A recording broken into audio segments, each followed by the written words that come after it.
And welcome to Life Screenings International Short Film Festival. We are right now at the Winter Park Public Library. We have a live audience, and I have with me Joanna Truss, Truss. Tress. Hi. Tress. We have 1, 2, 3, 4. We have 5 people in the back that are here watching it. And for all of you who have not been here before, I'm the host. My name is Banks Helfrich. We are going to have a co-host with us, a guest co-host. Joanna's with us. We're going to watch some films from around the world, and then we're going to go ahead and we're going to bring in some of the filmmakers. In fact, we have 2 of the filmmakers right now that will come in and talk about their films. The first one and actually the second film. Today we have 5 films that we're going to show, and they're from basically, like I said, around the world, up to 15 minutes long. So none of them are longer than 15 minutes. We're not going to have you here too long, okay? So don't feel like you'll have to stay. We do not lock the door, by the way. The door you can leave anytime you want to. And they're short. That's the appeal. Yeah. The great thing is every other month, this is a once a month event, and it's virtual, and it's also live because we're here live. And every other month we have the up to 15-minute films, and then the other month we have 1-minute films. So it's all 1-minute films, film festival. So it's Live Screenings, 1-minute film festival, and Live Screenings International Short Film Festival. So with that said, what are we looking for? Joanna, do you know what we're looking for? This is my first time, so I'm all ears. Yeah, we're looking for films that show a world that we want to live in. Okay. And that's kind of like the tagline that we have. Okay. And if you all, as an audience, if you all want to chime in with a question when we get to the filmmakers, you're more than able to. Or if you have a comment after the film, we'll discuss it. So this is live on Facebook and also on YouTube, and then it is live here. That we have. So let's get started. Now, just so everybody knows, this is a one-person. I'm the technician and I am the talent, both sides. So we're going to and the host and the MC. I'll be juggling apples and eating them at the same time later on too. So yeah. At times you'll be seeing the making of the sausage, I guess you could say. So yes, it's open. We like that. So let's get started with our first film, and we do have the filmmaker here. I'm going to kill the name. Tatiana Archtander, and I Remember You. This is a film that was submitted last month. We had 18 films last month, 20 films this month submitted, and I pick 5 of them for today. She is actually in the dugout right now, waiting to get up. A little metaphor for baseball, and we will get a chance to meet her right after we show the film. So this film is I Remember You, and let's get started. Here we go.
And we are back. I started with something a little heavy, didn't I? We have the filmmaker here, and Tatiana.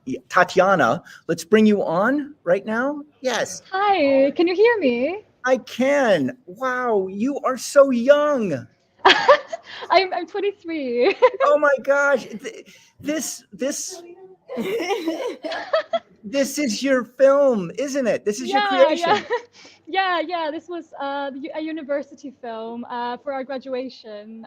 Since I studied animation, we all had to like come together to like create like a graduation film, and I ended up directing it, directing a couple of my classmates into making this. And this is the University of Dundee. And where is that? Yes, Where's that? that's in Scotland. And that's where you are right now, right? No, right now I'm actually in Ireland at another festival. So I'm actually like in a cinema right now. Like there's the kiosk over there. Oh, I'm just sat in the hallway. wow. Did I pronounce your name correctly? Tatiana? It's Tatiana. Tatiana. Archtander. All right, got it. Tatiana, where did this film come from? I have so many questions. Well, it's kind of one of those things where like you just kind of get an idea and you don't really know where it's coming from before like after you've made it and you have time to reflect on it, I think. And I think like what I figured out after like thinking about it for a while is just that I was a very sad kid who was really afraid that I would die before my parents did, and that they would like sit with like a lot of grief. Like I have anxiety. I've dealt with depression before. I think I just kind of had a realization that like it's all very connected, like in the end. So like my anxiety is around that. Um, so in a way, it felt very healing for me to like be able to like create something that was like birthed from that, I think. Um, It was brilliant. Why did you use yellow as the heart? That was a very different way of looking at the heart. Well, it's a very magical color, I feel, and like a very like warm color. Like again, it's like the very sad blue. Like first, color theory. Yellow is very like opposing and pops a lot with blue. But yellow also just like feels like magical, and we wanted to like put like a magical spin to it to kind of make like a safe environment to discuss grief and like losing a kid because it's a very heavy topic. We wanted to make that kind of a like blanket it in fantasy a little bit Right. to make you feel like you're invited into this fantasy world, and you're also invited to like feel your emotions if you've felt this kind of grief before, or those kinds of anxieties before. You can find comfort in the environment and also be allowed to feel those feelings in a way. Right. I love the yellow because I see red so often. How long did it take you to do this piece? And you were not alone. So you had a group, you had a team. Yeah, we were four core members, or five, I think. Five core members. It took like um, 3 or 4 months, I think, of like pre-production where we were like, during our school hours, like planning everything out, and then like about like a year, like 2 semesters. Like we had 1 semester essentially doing the pre-production, and then 2 semesters to finish it in like our final year.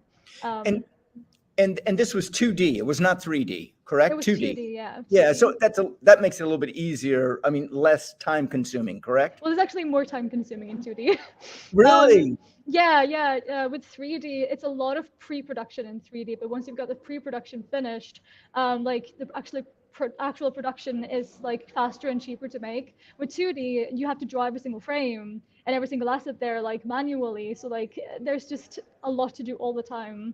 So it's like a lot longer and a lot more expensive process to go through. Oh, So yeah, it's actually a lot longer. yeah. I didn't know that. Joanna, do you have a question for Tatiana? Um, well, I just have a comment that I really resonated with the glow, the warm glow of the yellow heart that worked for me, and the way that you depict the heart, its fragility, when it was things that caused it to break, and that even like magic, so many things that they tried to mend it, and it Yeah. didn't. But it looks like that, but they didn't give up. The parents didn't give up trying to come together to heal. So I just love the message really of hope that Yeah. you can face the grief, go through it, process it, and then move on with your life. But that's a special place. You can't we'll never forget that Yeah. child, that life, that experience. I just thought you did that so beautifully. It was so moving. What a 5 minutes that really touched me. Oh, yeah. Thank you so much. Questions, comments from the peanut gallery? You peanuts back there. Well, I appreciated that when you saw the heart, there was just the one crack in the middle. And then as you're telling the story, it's really broken and it ends with it broken. And then, it took me a while to figure out what you were doing there, and I really liked that. Did you hear that, Tatiana? I heard a little bit of it. I The- think I heard the last bit of it. The broken heart. It started off with just one break, and then later on it was 2 or 3 breaks, and then how Yeah. you put it together. What did you come up with that idea? I want to Um, steal it. No. Well, it's a part of the storytelling in a way because I wanted to make a film that that's was a bit harder to make story-wise. Like you want to watch it twice to like figure out everything that's going on. Because everything isn't entirely clear on like the first watch before you've finished it. So the thing with the heart is that it starts out kind of like enchanted, and then as like it starts breaking, like the enchantment starts breaking on the heart when they meet each other in the marketplace.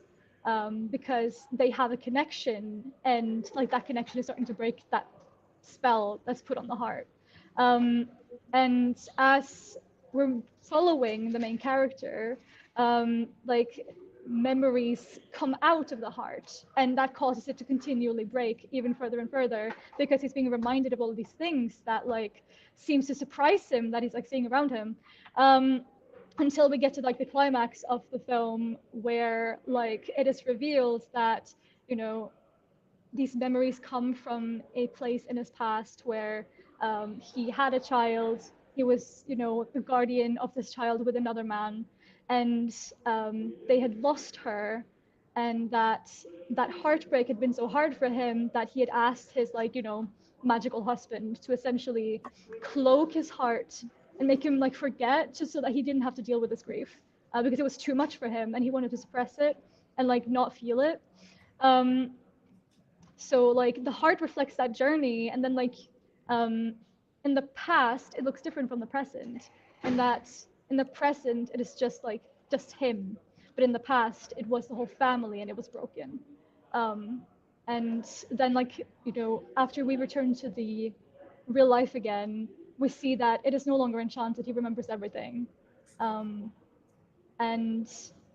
but rather than like doing what they did in the past and like suppressing them and not allowing them to like process it with each other and like go through it with each other, like they choose to kind of come together and actually stay and process it and support each other and like actually work through their grief this time. And then the heart again changes to reflect that new reality of she is gone. They have accepted that she's gone, and they're like coming together now to kind of, you know, support each other. And the heart isn't healed at the end either. Through the film, this is getting like really like nitty gritty. You didn't ask for this, but I'm explaining it anyway. That's okay. I don't need but- to do therapy this week, so I'm Yeah. good. Yeah, thanks. Do I owe you anything? No. Like through the film, right? There's the very subtle like the color pink is associated with the daughter. So if you like rewatch it, like you'll notice like small little things.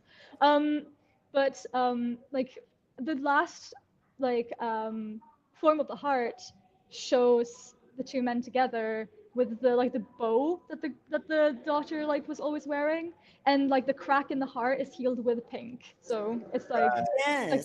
the memory and their love for her is like healing it together. Tatiana, thank you so very much. What a beautiful piece. Please submit anything you make. Yes, and to live screenings. And since you've been in the festival one time, everything the fees are waived, so you don't have to pay to come in. You can submit your film straight to me through my email. Thank you so much. Beautiful piece, just wonderful. Thank you for having me. Yeah, Thank yeah, you. yeah.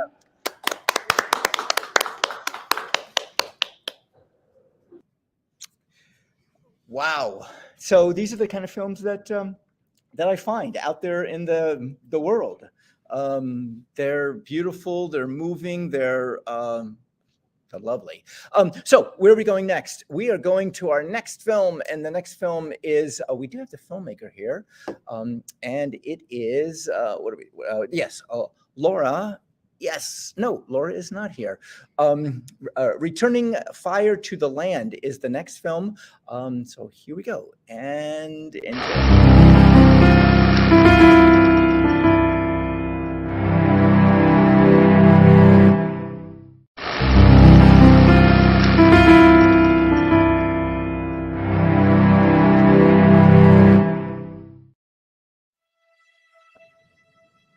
I'm a Confederate Salish Kootenai tribal member, born and raised here on the Flathead Indian Reservation. Spent a lot of time with the elders when I was younger, really learned the importance of taking care of the land, being connected to the land.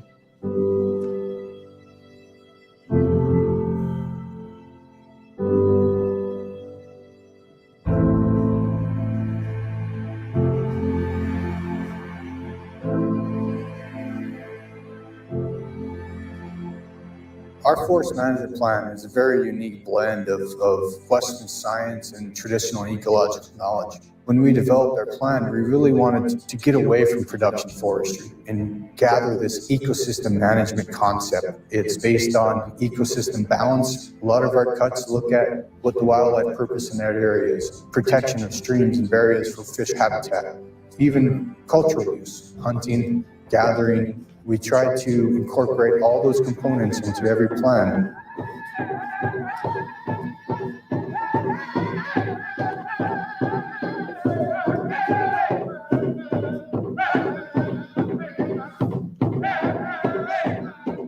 Traditionally, wildfire was allowed to burn on these lands, and historically, our tribe set prescribed fires for different reasons. It could be for hunting and grazing areas. A lot of times it was for maintenance of campsites, for grazing of our horses, for cleaning. We'd have a firekeeper that would go around these different areas, and based on the traditional ecological knowledge of knowing when to burn, what areas to burn, with the understanding that fire is part of this ecosystem and understanding the use and the good of fire, we're still learning from our ancestors.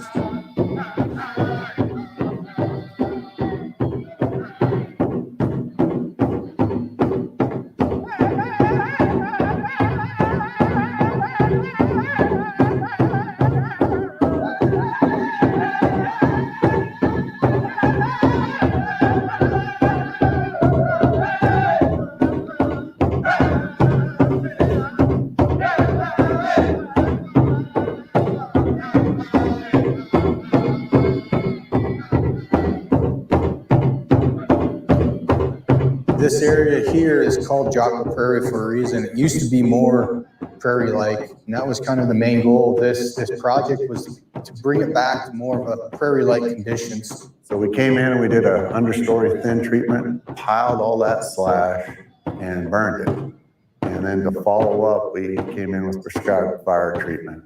There were some remnant, camas plants that were showing themselves, and in talking with some of the elders, they talked about this used to be an area where there was camas. Camas plants is a traditional food of our ancestors, our people, our tribe. When we do a project site, we like to consult with our elders. We brought them out to this field, this site specifically, to show them the camas and the response the camas had back to fire. And they're really hopeful that following the river down with our treatments and burning, that more camas will pop up with this unexpected high water table in this area. Learning from our elders of different management areas, what that area used to be like, what would its function, what native plants were there, helps us guide our treatment plans to where we can set goals and priorities based on historic and traditional and ecological knowledge to restore that land back to its function and restore those native plants. What I've seen is once we introduce fire into the landscape, the vegetation gets renewed. It increases the browse species for animals. We've seen native plants come back that were laying dormant. With the reintroduction of fire, we lift all the branches that are available to a flaming front up. It's very evident in this particular stand. After we reintroduced fire, all the trees are pruned. If you had a fire in here, it would typically just be a surface fire now. But you can't just put fire back to the ground after so many years. After 100 years, you got an understory that just isn't receptive to fire without killing more than what you want. And I don't think a lot of the public understands that. They think we are able to come in and just lay fire and be able to control it well enough to where we won't kill everything. That's where our thinning, our piling, and our pile burning comes in. Our forests are finally catching up to that impact of fire suppression over 100 years. Fire season is getting longer with climate change, and that aligned with the structure of the forest right now with the density. It's really setting it up for big events.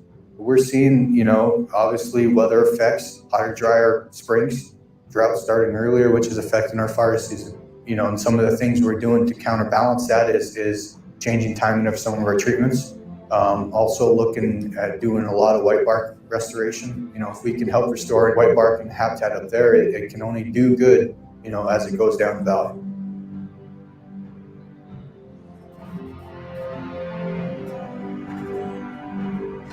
Climate's changing. You look at fire seasons of today, I like to compare them to when I first started, and it's not even close. It's crazy how early the fire season starts, the type of weather that we've been getting. If we want to protect our resources from wildfire, we got to reintroduce fire. Welcome to a fire-dependent ecosystem. That's part of what we've really tried here since developing our plan, is showing how fire helps ecosystems, how it improves the balance. The Fire on the Land project started back when we were doing forest management planning. It really dug into interviews with elders, interviews with scholars, of looking at how our landscape here was shaped by fires, and then putting it into a project where we could teach that, learn from that, and pass that tradition along.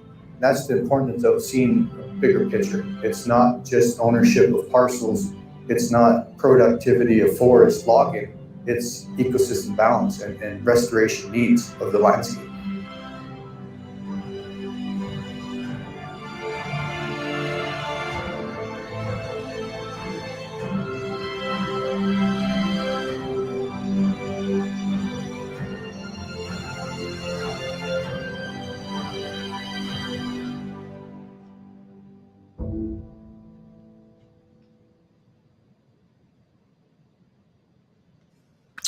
So where do the films come from? They come from Film Freeway, which is a website, and it's for filmmakers and it's for film festival directors like myself.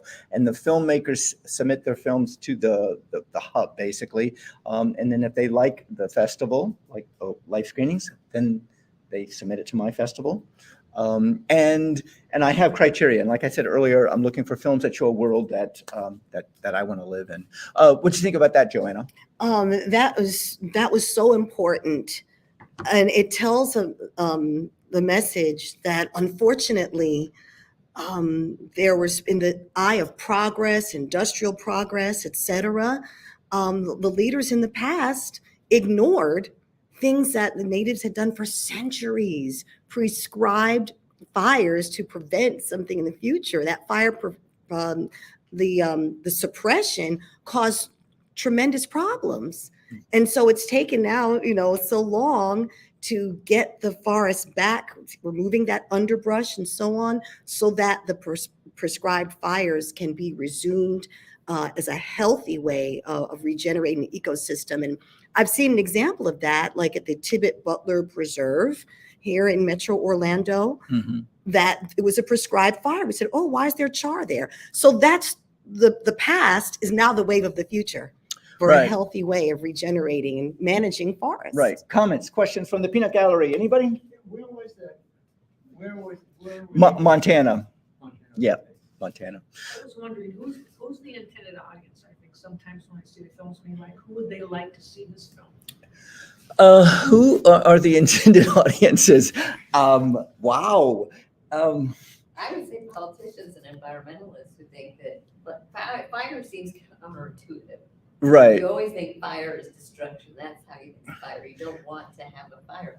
But in some cases, fire is a good thing. The fires break out on their own and renew the forest without even anybody managing them. That's how pine cones release the seeds and things like that. Yeah. So I think that's really, I would think that's who they're trying to target, is politicians and educating people. But yeah, it is. Fire is regenerative. They found that in the state of Florida, they do burns up in the Panhandle, which help out in Florida so much, and they're starting to use that same technique out west. And as you see, the Indian tribes are doing that too, because of all the fire. they've done that, and they've had the firemen out there doing one. Right. Right. Do it at Paynes Prairie, you do it at Hillcrest Springs. Right, Paynes Prairie.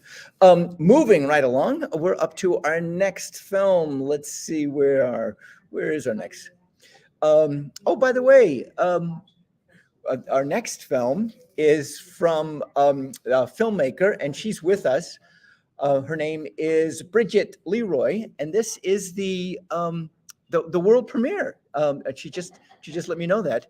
And this is, wow, this movie I received last month. I had to hang on to it for this month. She is with us, so she'll be talking to us right after it. And let me not kill the title too badly. Bodhisattva? sativa. Bridget, you can, oh, thank you. you can help me with that. So enjoy. This is our next film.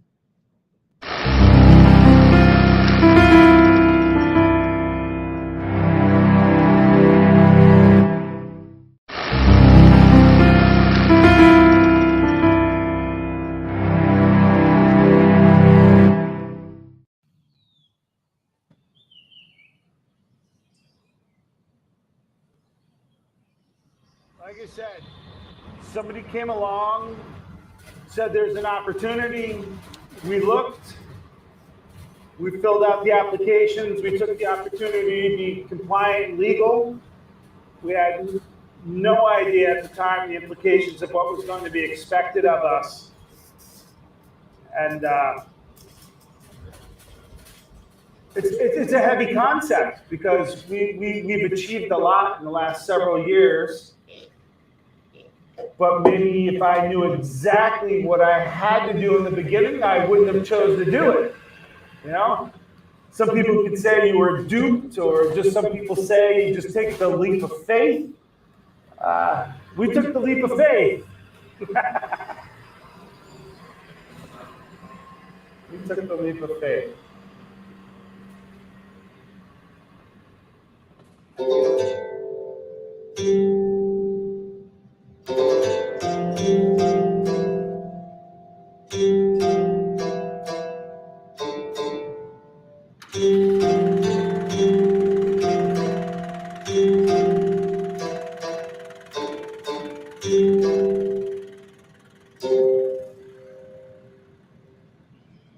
I got in this business because I had no idea what it was. Somebody came into my life one day, just virtually a random gentleman, standing in the middle of my field. This Russian gentleman who's like sucking on this vape pen and talking about cannabis medicine and CBD, and that was really kind of like the first time I ever heard about it. But he was saying, you know, this is the real medicine. And that right there is like, well, what is this? That desire to understand it is what got me into this hot mess I'm in now.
Truth be told, you know, I grew up on a farm, and inevitably go out and, you know, play catch and baseball. And it always seemed like after about the 7 or the 8 minute mark, the ball conveniently wound up in the garden next to a bucket, where I would then have to go pull rocks and weeds and fill a bucket, or, you know, into the orchard where I'd have to go and, you know, sucker, you know, the peach trees and the plum trees. So I really didn't like farming and cultivating. You know, to me, it was just always chores and work, and actually was almost distracting from having a quality time with my father.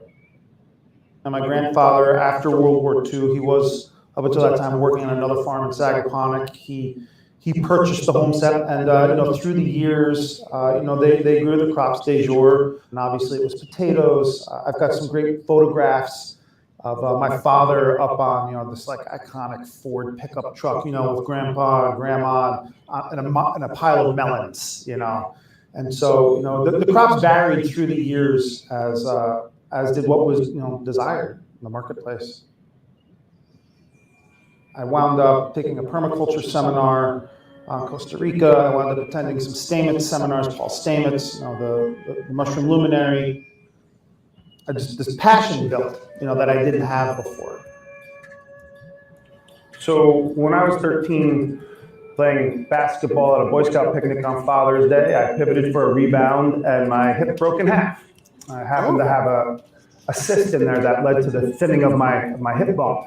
A steel rod went in there, came out a few years later. I got it in my Christmas stocking that winter. And everything was kind of cool for a while until about the age of 38, when at the end of farmer's market season, I had some sciatica. I just was kind of pushing it off. And at the end of the season, I finally went to go to the doctor. Here I am, this flashback back to being like 13, 16, missing out like full summers of my life, learning how to walk all over again.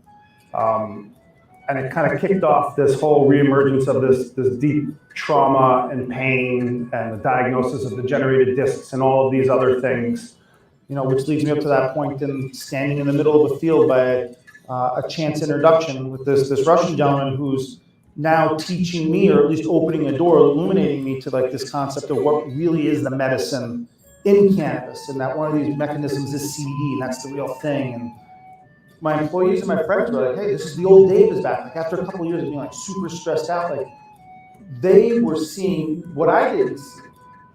I absorbed the information he gave me, and it actually just kind of sat there for a little bit.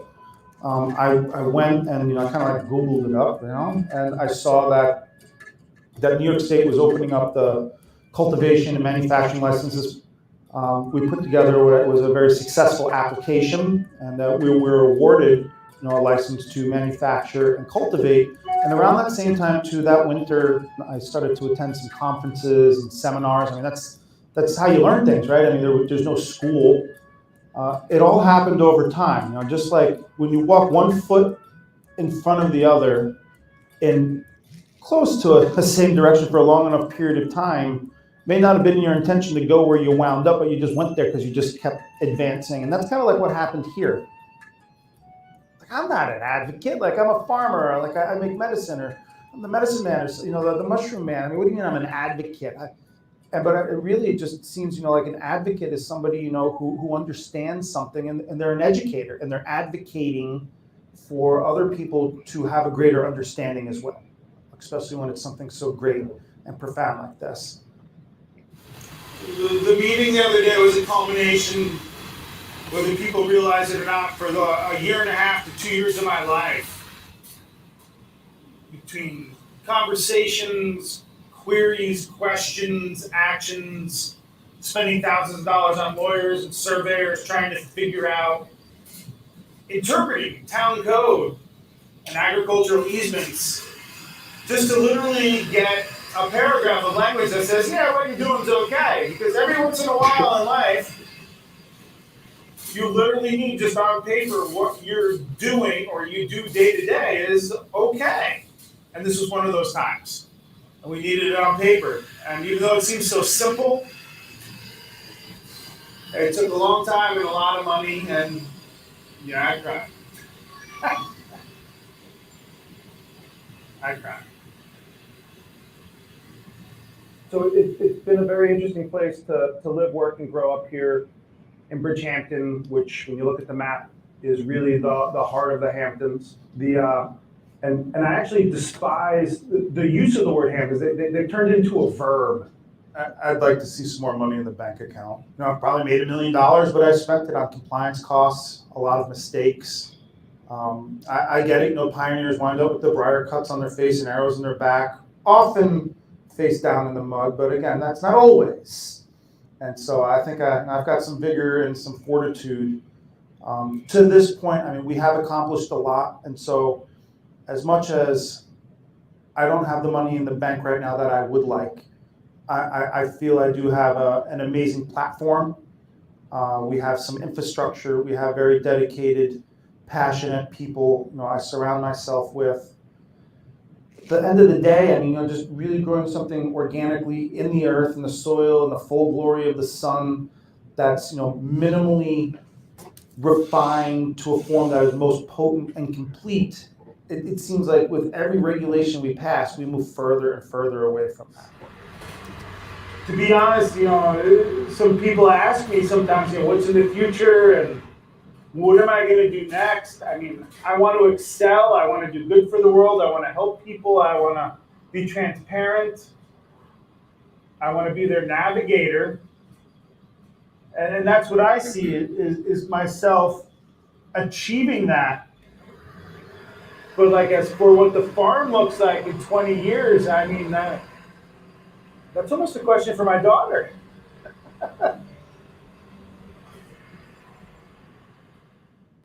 So when the time comes, I mean, if we're still around kicking and doing this stuff, that's going to be her decision. I'm not going to force her to do anything, but so she's a fourth generation farmer.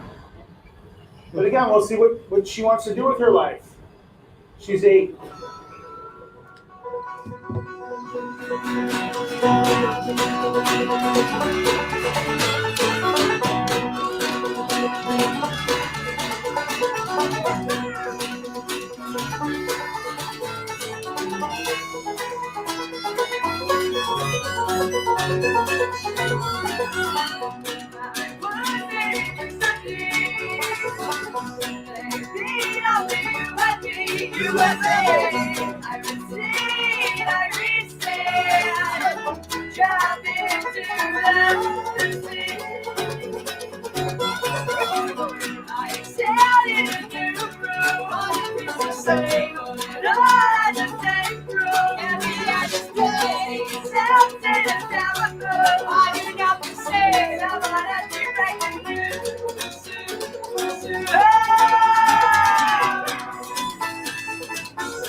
We're starting our cherry tomatoes, all sorts of tomatoes are starting to go now.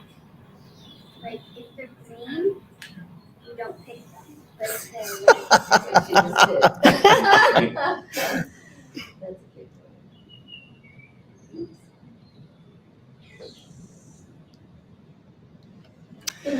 And we are back. We have the filmmaker with us. Bridget, let's bring you in. I'm gonna add you to the stream there. Hi, hello, can you hear me? We can't see you yet. There you are. There you are. Hey, Bridget. Hi, hello. Hi. Beautiful piece. We loved it. Absolutely. I love the bee. Yeah, the bee, right? And I'm so glad I heard you laughing when she says, if they're green, you're not supposed to pick them. And that she picks them. They're just such an adorable family. And I just wanted to honor, you know, in the most expensive zip code in the nation, that this guy is still struggling to keep his farm going, you know? Yes, I realized the second time watching it that it is the Hamptons, which is polo and all that, a lot of money. So you wanted to honor this. How did you meet? Did you meet this gentleman? Well, I'm from out here, kind of, and Dave is just there's not that many guys, especially not that many white guys with dreadlocks in the Hamptons. And, you know, he's just really well known. He's a character. His family's been around forever. His mom was a nurse at the local small hospital. And I guess I'm not quite sure what happened, but we just like are friends. By the way, I am not a pothead, so that's not why I did it at all. But we just like, we had a burger together, and, you know, this is a small enough group. He kind of said, why, you know, he's like, I'm on 27 committees. He's like, 15 years ago, I didn't even know about this stuff. Why is everybody else in the CBD world getting rich except me? And I went, you know what, Dave, I'll make a little movie about you. Now, just so you know, I've never done this before. This is my one and only venture into the film world. And I kind of just made this to put up on his website to maybe tell a little bit of his story. But I do want to share with you, this is my Gramps, my grandfather, Mervyn LeRoy, who produced The Wizard of Oz and many other films. So I don't know. Maybe it's in the blood, but this is I'm 59. I'm not going to do a whole bunch more movies, you know. Well, your first one, and hopefully we'll see more. Very well done. Technically, looking at it, it was very well done. Very two things: does it look good, and does it sound good? And you had both of those. And then amazing. The cinematographer, editor, his name is Brian Downey. Brian with a Y. Brian Downey, and he's done a lot of films with the indigenous people, the Shinnecock Nation, in Southampton, and he's won many awards. And I just like, he also built my bathroom because that's what he does when he's and I was like, Brian, can I like hook you into this? And he was so totally on board. So anything wonderful that you see is really him. I just kind of directed it, steered it. I edited the sound because that's something I know how to do, and asked the questions, but really it was Brian. Well, it did come from you. Joanna, questions, comments? Yeah, I just love how you brought awareness to a burgeoning industry. And again, the contrast of the Hamptons and a farmer there. And yes, why can't he get a piece of the pie? Right. Why is there all this red tape? And he just wants to help people with a natural way to help their medical problems. I'm not a pothead either. I've never had a puff of that much. I haven't even had a puff of tobacco in my life, but it's a cause that it's important to focus on farmers and what they're doing to try to change the world. And it makes me want to learn more. You just did a great job. Well, thank you so much. I mean, I wish I could have made it longer, but I kind of ran out of time, and but that's why we called it, the word is bodhisattva is the word for a person who could become a Buddha in Buddhism, but decides to stay on this plane to help other people to become enlightened. So I just played with that and made it bodhisattva, sativa being a type of marijuana. And, but my own little aha moment was I was thinking of Dave as being the bodhisattva because, as Joanna just said, he's the one who's teaching and everything. But after I'd watched it a few times, I was like, what about that weird Russian guy who was in his and like disappeared? Like, what the hell, So maybe he was the bodhisattva who brought Dave to this. But Dave does so much. I mean, not only is he working on the farm day and night, but he also, I don't know if you saw Open-Minded Organics has a little apothecary. And when he's in there, people come in and ask him questions all day. He is so kind and generous with his time. And I really just did it. So if you want to go online, I mean, not a call to action here, but just openmindedorganics.com is his website. And if you want to learn more. And oh, perfect. Yeah. And on Facebook, if you want to go ahead and just put that in the comments, that'd be wonderful. I don't know who said it, but Full Glory of the Sun. Was that Dave? Did he say that? Oh, wow. He's such a great speaker. I wish I could have done, you just give him a mic and he just is amazing. Yeah. He's Full Glory of the Sun. Farmer poet. Questions, comments from the Peanut Gallery. Anybody? Nope. Wow. I love the bee. Did the bee? Yes, the bee did get credit. I did see that. That's good. It was a bee, and then his daughter's name is Abby. Which Abby. It was just Dave liked that. He was very sweet about it. Well, Bridget, thank you so much. This is beautiful. Like I said, if you have the urge to meet someone very interesting and you want to make another film, by all means, you can submit it to Life Screenings, and it's free. We also do Life Screenings 1 Minute Film Festival. So if you can come up with, maybe you want to interview the bee, you do like 1 minute. Thank you so much. And it was just a pleasure. I have not done this. I have not seen my film screened in front of 7 people or whatever, but I'm 2, 3, 4, 5, 6, 7. Yeah. There's 7 in here, and then whoever is online. Well, I'm thrilled. But yes, thank you so much, and keep up the good work. Bye-bye. Thank you.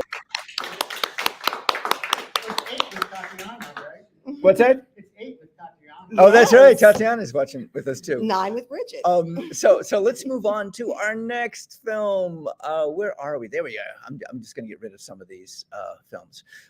Perfect. The next one is called Faster. I received it this month. The filmmaker is not with us. However, what a film. I think you'll enjoy it.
So yes, we get films from all different genres. I always look for films that are inspiring, upbeat, on the positive scale. However, occasionally I'll throw in a horror film there, only if there's a different twist or a different view on it, or suspense. Yes, a world we want to live in. Yeah, well, I mean, no. Oh, you mean with this film, with this one? Right. I love the way it was put together. I mean, this is kind of our lives, isn't it? Yeah, no. It was cool that way. It was such a mirror of our lives, at least that I felt. We're all the what are they, hamsters? We're on the hamsters on the treadmill. Anyway, we're going to finish with our last film, and our last film is called Manifesting the Hidden, and I received it this month, and I hope you enjoyed. This will be our last one.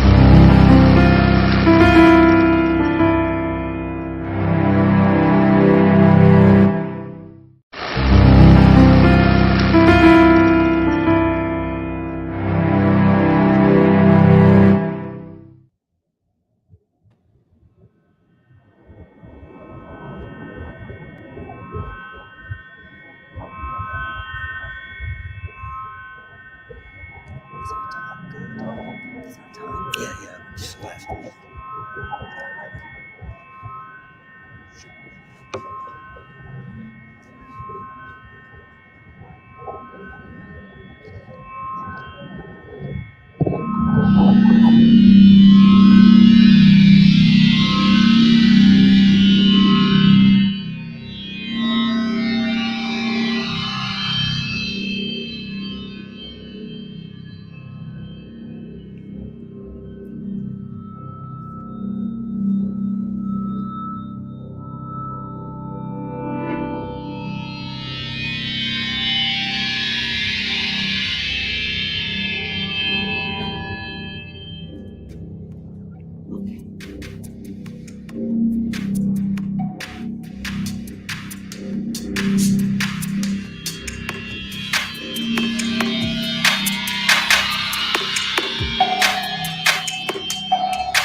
Wow, that was a very engaging piece. What did you all think about it? What did you think, Joanne?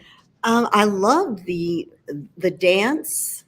It looked like Tai Chi, but then also from an intimate perspective with forces going back and forth. And at times we could see it reflected with the hermit crabs and the sea vegetation and the water.